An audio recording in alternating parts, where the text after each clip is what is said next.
Journey to the West, Chapter 6, The Dragon King.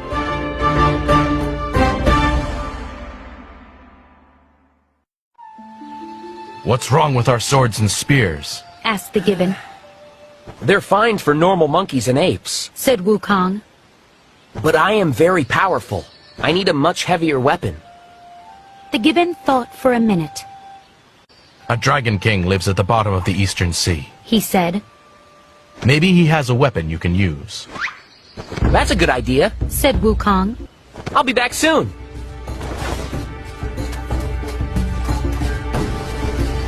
He said a quick spell so he could breathe underwater. Then he dived into the stream.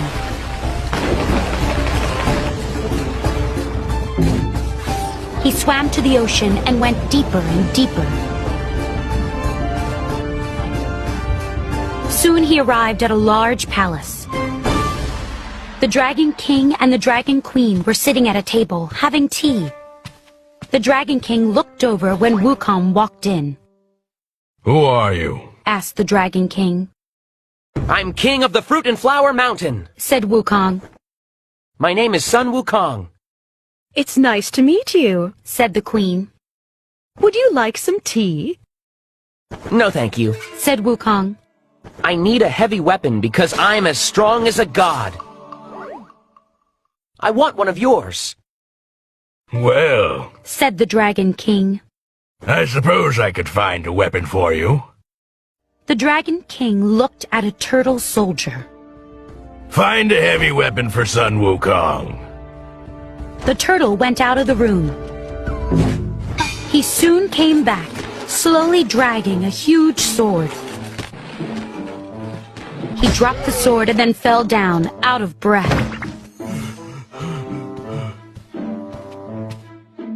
Wukong picked up the sword with no trouble at all. Swish, swoosh! He waved the sword through the air, pretending to fight. This sword is too light. Said Wukong. Find me a better weapon. This monkey is rude. The Dragon Queen whispered to her husband.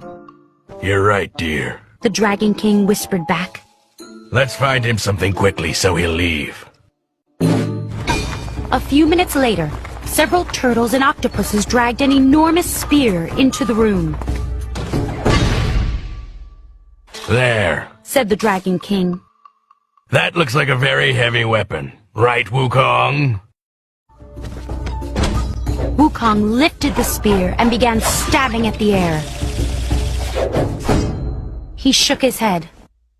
This spear is too light. The Dragon King snorted.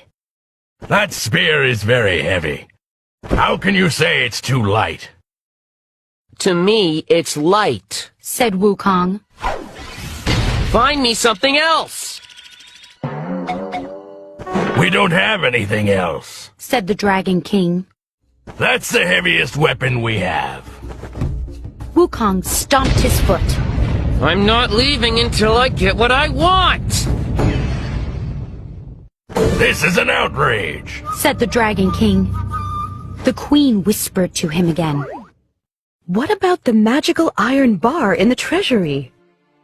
I'm sure that's heavy enough. We can't give that to him. Said the Dragon King. It's a treasure from heaven.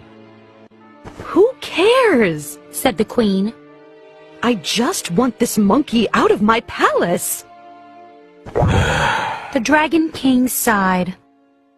Wukong, we might have something heavy enough for you. Bring it here. Said Wukong.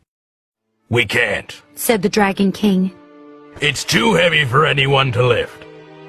But if you can lift it, we'll let you have it. Show me where it is. Said Wukong. The group went to the treasury. An enormous iron pillar stood in the center of the room. Beams of golden light shone from it. That pillar was used to measure all the oceans and rivers. Said the Dragon King. Wukong went closer and looked up at the large piece of iron. The Dragon King folded his arms. If you can pick it up, you can have it. Wukong.